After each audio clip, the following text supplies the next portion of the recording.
നമുക്ക് ആഴ്ചയിൽ ഒന്നാ പള്ളിയിൽ പോകാൻ ഇഷ്ടം. അതും 2 മണിക്കൂർ കഴിഞ്ഞാൽ നമ്മൾ അവിടെ ഇരുന്ന് സിബ് വലിക്കാൻ തുടങ്ങും. ശരിയല്ലേ? സ്തോത്രം. പിന്നെ ഇങ്ങനെ കവറൊക്കെ പിടിച്ചിട്ട് ഇങ്ങനെ ഇങ്ങനെ കക്കിൽ വെക്കിൽ പാസ്റ്റർ ഉപദ്രവിക്കാൻ തുടങ്ങും. എൻ്റെ ചർച്ചിലൊന്നും ഒരു പരിപാടി നടക്കില്ല. അവരെന്ത് ഉപദ്രവിച്ചാലും ഞാൻ 4 മണി വരെ പ്രസംഗിക്കും. ഇന്ന് ഞാൻ പറഞ്ഞു, ഇന്ന് നേരത്തെ വിടുകയാണ്, എനിക്ക് അത്യാവശ്യമായിട്ട് പോകണം എന്ന് പറഞ്ഞിട്ട് ഞാൻ പ്രസംഗിച്ച് സ്വതന്ത്രം പകുതി നിർത്തിയിട്ട് ഓടിക്കളഞ്ഞു. സ്വതന്ത്രം ആരോട് സംസാരിക്കാനും നിന്നില്ല. ഞാൻ പറഞ്ഞു, മനസ്സിലാകുന്നുണ്ട് നിങ്ങൾക്ക്? ആൾക്കാർക്കൊക്കെ അതാണ് ട്രെൻഡ്. 1 മണിക്കൂർ 1.5 മണിക്കൂർ വന്ന് തല കാണിച്ചിട്ട് സ്വതന്ത്രം കാഴ്ചിട്ടിട്ട് പോവുക. ആർക്ക് വേണം സ്വതന്ത്രം കാഴ്ച? അല്ലേ? അതിനിപ്പോൾ നമ്മൾ ഗൂഗിൾ പേ ഉണ്ടല്ലോ.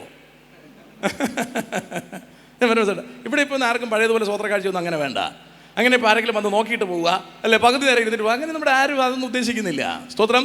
ഞായറാഴ്ച മാറ്റി വെക്കണം, ഒരു ദിവസം കർത്താവിന് വേണ്ടി മാറ്റി വെക്കണം, അല്ലേ? 12:30 എഴുന്നേറ്റ് എവിടെ പോകാനാണ്? പിന്നീടാണ് കല്യാണത്തിന് പോകുന്നത്. അതൊക്കെ ശനിയാഴ്ചയോ തിങ്കളാഴ്ചയൊക്കെ പോകണം. ഈ ഒരു ദിവസം കർത്താവിന് വേണ്ടി മാറ്റി വെക്കണം. മനോഹരമായ ആലയം പണിയാൻ ഇവിടെയുള്ള എല്ലാവരും കാണിച്ച സമയത്തിനും താല്പര്യത്തിനും എല്ലാം നന്ദി. എല്ലാം വളരെയധികം സന്തോഷം. ദൈവം അതിലല്ല സന്തോഷിക്കുന്നത്, നിങ്ങൾ ഇതിനകത്ത് എത്ര സമയം സ്പെൻഡ് ചെയ്യുന്നു എന്നതിലാണ് പ്രത്യേകത. ഞാൻ പറഞ്ഞതിൻ്റെ അർത്ഥം മനസ്സിലാകുന്നുണ്ടോ? ആരാധനകൾ ഇത് പോരാ, ഇനിയും വേണം. ഇതുവരെ നിങ്ങൾക്ക് സൗകര്യങ്ങളില്ലായിരുന്നു. ഇനി 2 തണുപ്പിക്കൽ സംവിധാനം കൂടി ഇതിനകത്ത് നിങ്ങൾ ചെയ്തു വെച്ചാൽ നിങ്ങൾക്ക് രാവും പകലും എപ്പോഴും ഇതിനകത്ത് പ്രാർത്ഥിക്കാം, എപ്പോഴും ഇതിനകത്ത് വചനം ധ്യാനിക്കാം. എല്ലാ സൗകര്യങ്ങളും, നാട്ടുകാരെ ഉപദ്രവിക്കാതെ എല്ലാ സംവിധാനങ്ങളും ഇതിനകത്ത് നിങ്ങൾക്ക് ചെയ്യാൻ കഴിയും. ആ സമയം നിങ്ങൾ വസൂലാക്കുന്നുണ്ടോ എന്നുള്ളതാണ് കർത്താവ് നോക്കുന്നത്.